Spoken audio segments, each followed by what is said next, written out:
पहले हमने पढ़ा था मेजरमेंट्स ऑफ मोटिलिटी। मोटिलिटी क्या होता है? डेथ, ठीक है। Morbidity, illness. इलनेस को मेजर करने के हमारे पास दो तरीके होते हैं, इंसिडेंस और प्रेवलेंस। इंसिडेंस में हम देखते हैं न्यू केसेस, प्रेवलेंस में हम देखते हैं old cases, new plus old.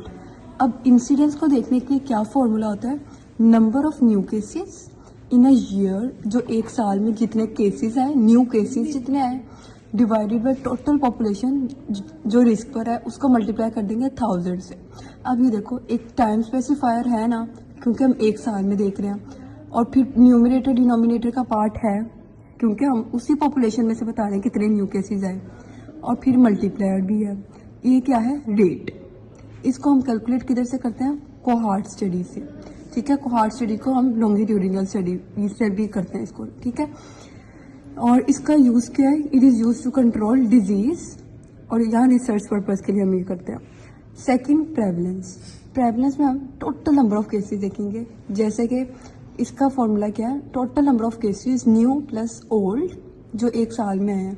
यानी कि एक में अगर सपोज करूँ ये 2026 चल रहा है, अब जनवरी में 2026 में मेरे पास 8 नए केसेस आते हैं टीबी के, और पुराने मरीज भी 10 पहले से हैं जो अभी टीबी के हैं, ठीक है ना, और वो उनका टीबी ट्रीट नहीं हुआ, तो टोटल 18 हुए। तो प्रेवलेंस में टोटल 18 केसेस आएगा, और इंसिडेंस में टोटल 8 केसेस, क्योंकि न्यू तो 8 है ना।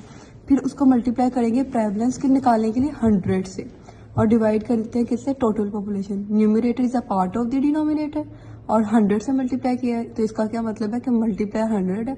ये क्या है? प्रोपोर्शन है, ठीक है। अब दो तरह की प्रोपोर्शन होती है, दो तरह की प्रेवलेंस होती है, पॉइंट प्रेवलेंस और पीरियड प्रेवलेंस। मैं अभी नीचे बताऊंगी, ठीक है। अब इसको निकालने का क्या तरीका होता है? एपिडेमियोलॉजिस्ट बाथ टब इसको कहते हैं। इसमें ना, इस बाथ टब में अगर देखो ना, ये जो पानी शो कर रहा है, ये ओल्ड केसेस हैं, ठीक है ना। प्रेवलेंस यानी ओल्ड प्लस न्यू केसेस, और ये जो टैब है इसको अगर ओपन है तो इसमें से पानी यानी न्यू केसेस आ रहे हैं, ये क्या है? इंसिडेंस है। और एग्जिट क्या है? एग्जिट जो रिकवर्ड हो गए, या फिर उनकी जिनकी डेथ हो गई, रिकवर हो गई या डेथ हो गई, वो तो निकल गए ना, तो वो भी प्रेवलेंस से निकल गए। प्रेवलेंस वो है जो अंदर है, न्यू प्लस ओल्ड, ठीक है। इसको हम यूज़ क्यों करते हैं? For the administrative and the planning purposes. जैसे कि अगर हमने हॉस्पिटल बेड्स बनवाने हैं, तो हॉस्पिटल बेड्स हम सारे केसेस के लिए करेंगे ना, लाजमी नहीं न्यू केसेस के लिए। जो ओल्ड केसेस हैं, जो सीवियर हैं, उनको भी तो ज़रूरत है ना, तो ये प्रेवलेंस का यूज़ है। और it is calculated from the cross sectional study. ये याद रखना है, प्रेवलेंस को कहाँ से कैलकुलेट किया जाता है? क्रॉस सेक्शनल स्टडी से। और इंसिडेंस को किधर से कैलकुलेट करते हैं? फ्रॉम द कोहार्ट स्टडी से, यहाँ पे लॉन्गिट्यूडिनल स्टडी से। अब आगे पॉइंट प्रेवलेंस क्या है, और ये सारा अब मैं एक एग्जांपल से ना इनको समझाऊंगी, पॉइंट प्रेवलेंस को और पीरियड प्रेवलेंस को और इंसिडेंस वगैरह को, सारा भी हम समझते हैं। अब ये देखो, 1 जनवरी में हमारे पास 3 केसेस थे, 31 दिसंबर में हमारे पास ये केसेस थे, और इनके दरमियान इस पीरियड में कितने केसेस थे? ये सारे केसेस हैं, ठीक है ना। इंसिडेंस क्या है?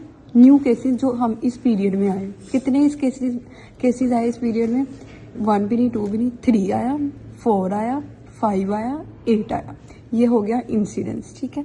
फिर उसके बाद पॉइंट प्रेवलेंस।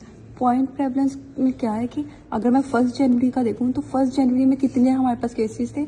ये उसकी पॉइंट प्रेवलेंस हो गई। हमारे पास 3 केसेस थे, 1, 2 और 7, ठीक है। फिर उसके बाद 31 दिसंबर की पॉइंट प्रेवलेंस देखो, तो इसमें कितने केसेस थे? 1 यानी कि जो पहली 1 जनवरी से 31 दिसंबर के तक चलता रहा, और वो आगे भी रहा, तो ये हमारे पास अभी भी प्रेवलेंस है, क्योंकि ओल्ड प्लस न्यू सारे प्रेवलेंस में आते हैं ना। तो 1 भी इसमें आया, 3 भी इसमें आया, 5 भी आया, और 8 भी आया।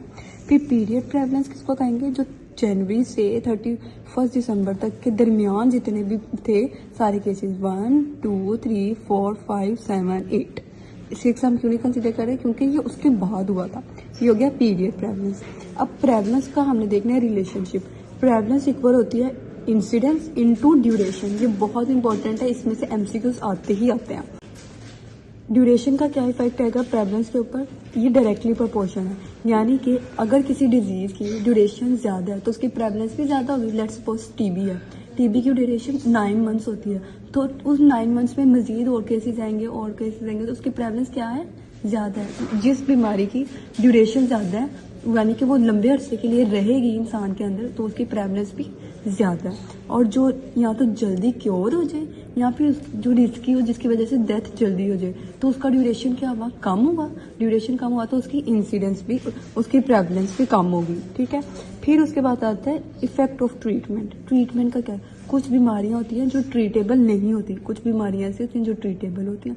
जो ट्रीटेबल नहीं होती वो इंसान के साथ पूरी ज़िंदगी जैसे चलती हैं। डायबिटीज़ हो गया, जैसे कि हाइपरटेंशन हो गया, तो ये बीमारियां इंसान को अगर हो गई है ना तो 10, 20, 30 साल जब तक उसकी ज़िंदगी वो उसके साथ ही रहेंगी। तो उनकी प्रेवलेंस, ड्यूरेशन उनका क्या हुआ, ज़्यादा हुआ। नॉन ट्रीटेबल उनकी प्रेवलेंस भी क्या हुई, ज़्यादा हुई, ठीक है।